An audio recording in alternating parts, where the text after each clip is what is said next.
Bref, on passe à notre deuxième joueur du jour, si tu veux bien. Jaden McDaniels, on peut aller sur lui. Le petit topo vite fait, 29 minutes par match en 72 matchs. Donc pas mal. Au niveau de l'efficacité, il est 2% plus bas que la moyenne NBA. Donc voilà, on est grosso modo au niveau de la moyenne sur un usage qui est là aussi assez modeste de 16% d'usage. Ce qu'on peut dire, hein, pour te lancer, on est vraiment sur la saison de la confirmation et notamment défensive. Oui, confirmation défensive, ça c'est sûr et certain. Et pourtant, là, dans les stats que tu étais en train de citer, on peut constater qu'il y a une très nette baisse de sa réussite à 3 points, avec un volume à peu près similaire. Tu vois, il était à 39, presque 40%, il est à 34%. Ouais. C'est quand même une sacrée différence. C'est un peu la déception de cette année, ouais, tout à fait. C'est quand même une vraie différence. Après, défensivement, effectivement, et on le verra par la suite de la régulière en play-off, Jaden McDaniels a vraiment montré, malgré son jeune âge, hein, parce que lui c'est pareil, hein, c'est quoi, 22, 23 ans, un truc comme ça, malgré son jeune âge, il a montré beaucoup de maturité, il a montré une excellente mentalité, avec Gobert en mode patron derrière, avec des Mike Conley et des Anthony Edwards qui se sont vraiment bien donnés toute la saison, mais on a vu, quoi, premier tour de play-off contre les Suns. C'était pas une surprise, mais on s'y attendait un peu, mais McDaniels s'est envoyé en mission plutôt sur Booker en premier rideau dans un premier temps, et il lui a fait un boulot monstrueux, quoi. Ouais. Et même sur Kevin Durant, il a été capable de proposer des choses incroyables. Donc, défenseur polyvalent, peut défendre. Franchement, il peut tout défendre un peu. Jaden McDaniels, il est long, il est mobile. À part Luka Doncic, mais personne peut défendre Luka Doncic, j'ai l'impression. Si, Jaylen Brown. Ouais, en fait, Luka Doncic, la problématique qu'il a eu de Jaden McDaniels, c'est intéressant que tu mettes ça sur la table parce que Luguentz-Dort, au tour d'avant, dans les playoffs, donc contre le Thunder, Luka Doncic a eu beaucoup plus de mal que contre les Wolves. Ouais. Pour une raison, pas qu'une seule raison, hein, mais plusieurs raisons, parce qu'on se disait, oui, la raquette des Wolves, mais en fait, la raquette en elle-même, Luka Doncic s'en fout. Il en a rien à faire. Il passe au-dessus, de toute façon. Les pivots, c'est du beurre pour Luka Doncic. Soit il les amène sur des îles désertes, il les joue en drive, en step back. Soit le pivot est un peu loin, il a le flotteur. Soit le pivot est très près, il a les passes pour les alley-oops. Enfin, il a un arsenal trop large et il a trop de sérénité technique pour que n'importe quel pivot puisse faire quoi que ce soit. Ouais. On l'a vu, Gobert a essayé, Naz Reid, Karl Anthony Towns, mais à chaque fois que Luka Doncic arrivait à passer un peu le rideau et à s'approcher dans la raquette, ils étaient en galère. Là où le Thunder, grâce à notamment un Luguentz-Dort qui a fait un travail absolument fabuleux sur l'homme, sur Luka Doncic, c'est le body type qui joue beaucoup. C'est-à-dire que finalement, Luguentz-Dort, il est plus petit que Luka, mais c'est tellement un buff, il est tellement costaud qu'il l'empêche d'avancer, il reste devant lui, il l'embête, quoi. Il est vraiment dans son short. Là où McDaniels s'est fait un peu enfoncer par Luka Doncic. Ouais. D'ailleurs, ils ont essayé de mettre Anthony Edwards. Ils ont essayé Nickel Alexander Walker, qui est un petit peu plus costaud que McDaniels. McDaniels est mieux pour défendre Kevin Durant que Luka Doncic.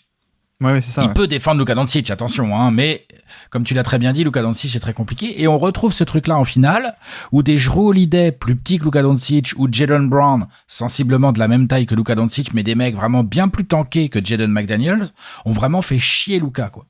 C'est un facteur important. Après, McDaniels, c'est un axe de progression qui peut, faudrait pas qu'il pèse 85 kilos, faudrait qu'il en pèse 93, quoi, tu vois. Ouais, pour être parfait, ouais, effectivement.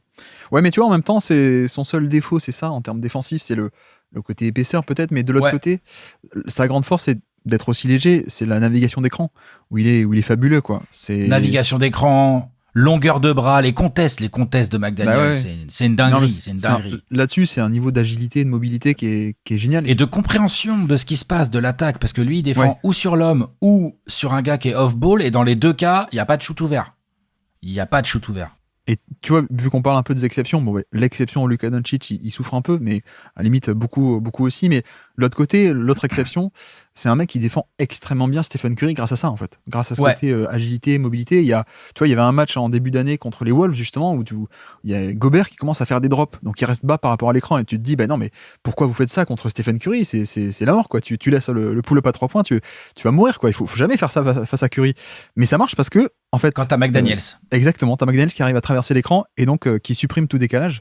Et c'est là-dessus, je pense, c'est un des tout meilleurs défenseurs extérieurs de NBA. On doit être top 3, top 5. Donc, on a vraiment affaire à pas seulement un très bon, mais un élite, en fait. Ouais, et puis il a vraiment fait contre les Suns au premier tour de playoff. Je veux dire, ok, les Suns, collectivement, il y avait du taf, ça manque d'âme et tout. J'en ai fait la critique, évidemment. Hein. Ouais. Enfin, on parle de Devin Booker et Kevin Durant. Individuellement, ce sont 2 des meilleurs attaquants de la ligue, tu vois. Et McDaniels, à chaque fois qu'il était dessus, putain, on était là, on tremblait, on disait merde, est-ce qu'il va réussir à shooter, quoi. Alors que normalement, Kevin Durant, tu te poses jamais la question de savoir s'il va réussir à shooter, tu vois. Il va réussir à shooter, Kevin Durant. Bah, sur McDaniels, c'est chaud. Donc non, ça c'était très impressionnant. Gros joueur, jeune. S'il arrive à revenir dans des pourcentages à 3 points pour vraiment être un 3 en plus de cette énorme D, c'est un des meilleurs 3&D de la ligue. Hein. Ouais, je suis d'accord. Il y a qui est tellement meilleur en 3&D que McDaniels? C'est pas si facile. Hein. Il y en a, hein, mais ouf.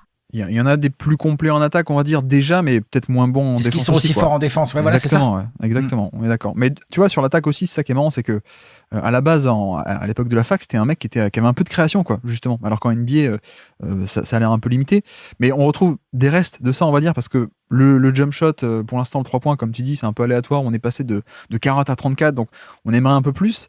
Mais tout de même, tu vois, comparé à des 3&D très sobres, je trouve qu'il a parfois un petit pull-up, une petite isolation par-ci par-là qui est appelée pour lui, ou ce genre de choses. Bon, c'est limité, ça va se finir en pull-up un peu à quelques mètres du panier. Bon, c'est sympa, mais je veux dire, voilà, on fait le profil, il faut aussi dire que il y a pas trop de drive, c'est ni agressif, ni un dribble très bon, ni voilà, c'est pas un mec qui peut aller au panier à volonté, c'est pas. Quand il drive, parfois on a des réminiscences de Corey Brewer, quoi, c'est un peu le problème. Ouais, un peu comme ça, ouais, tout à fait. Et même niveau passing, on n'a pas de valeur ajoutée non plus là-dessus, quoi. C'est pas un mec qui va t'arrêter le jeu, mais il y a pas de valeur ajoutée de fou en termes de création non plus au passing. Donc voilà, ça fait un profil qui mine de rien est, j'ai envie de dire 3&D plus, quoi, avec ce côté parfois le petit pull-up qui fait du bien, ou parfois le petit post-up aussi contre des petits, parfois il le fait un peu le mismatch, et je fais un turnaround jumper par-dessus certains petits, mais voilà, ça fait un profil intéressant. Et donc après, maintenant qu'on a dit tout ça, si on va vers le classement, où est-ce qu'on se projetterait alors? J'ai déjà 2 Walls, Gobert et Towns. Je pense pas que je pense pas que je puisse mettre McDaniels devant, évidemment, ces mecs de son équipe. Ouais. On est vers KCP alors? Ouais. On est vers KCP. On est quand même devant Mike Conley. Je suis d'accord, ouais. On est derrière. On est entre Franz Wagner et KCP, allez. Entre Franz Wagner et KCP. Je le mets devant KCP, je veux dire. Derrière Franz Wagner. C'est un peu la question, ouais. Tu vois, KCP, c'est un peu ce qu'on dit, le côté, il est un peu plus complet en attaque, mais est-ce qu'il est à ce point élite en défense? Non, il est moins fort en défense. Je dirais un peu moins transcendant en défense, ouais. Il est fort, hein, mais il est moins fort. Un peu moins polyvalent, il peut défendre un peu moins de gars. McDaniels peut vraiment être, tu l'as dit, sur Curry, et il peut vraiment être sur KD. Ouais, je suis d'accord. Non, mais ça me va. Ça fait quand même un grand écart de fou furieux, quand même, quand tu peux défendre Curry et KD. Effectivement, donc mettons-le là entre Franz Wagner et KCP, plutôt ici. Et donc, tu n'es plus surpris, petit kické sur le terrain pour terminer, petit quiz. Nous sommes le 12 mars 2024 et c'est un poster dunk sur Ivica Zubac. Peut-être ça te parle, peut-être pas. On va voir si t'es fort pour nous citer qui est sur le terrain au moment de ce poster dunk. Kawhi, tout à fait, ouais. Amir Kofi. Non, ce n'est pas Kofi, c'est un autre qui est sur le terrain. Un autre Kofi, une autre saveur. Ah ouais. Plutôt un arrière défensif, on va dire. Non, je l'ai pas. Il a un homonyme qui a été drafté, au Thunder et qui a été échangé à Charlotte là, cette année.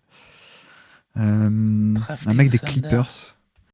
Non, je l'ai pas. Côté Wolves, je vais aller côté Wolves. Anthony Edwards. Ouais, Anthony Edwards, ouais, tout à fait.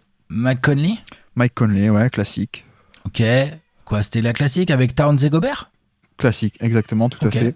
Ok. Et donc, tu as Kawhi, tu as Zubac, tu as... Kawhi, Zubac, Harden. Exactement, Harden, on est le 12 mars, donc il est arrivé. Paul George, tout à fait, en fait. Ouais. Maintenant, il est parti, mais à l'époque, il y était. Maintenant, il est parti, mais à l'époque, il était là. Donc, le dernier, c'est un homme. ? anglais, un homme.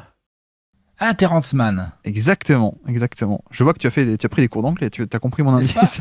N'est-ce pas ? C'est Terrence Mann, évidemment, qui est l'homonyme de Treman, hein, tu sais, qui est désormais à Charlotte. On verra comment il s'en sort, mais voilà qui est sur le terrain au moment de ce poster. Donc on vous encourage à aller le voir, hein. Plutôt pas mal.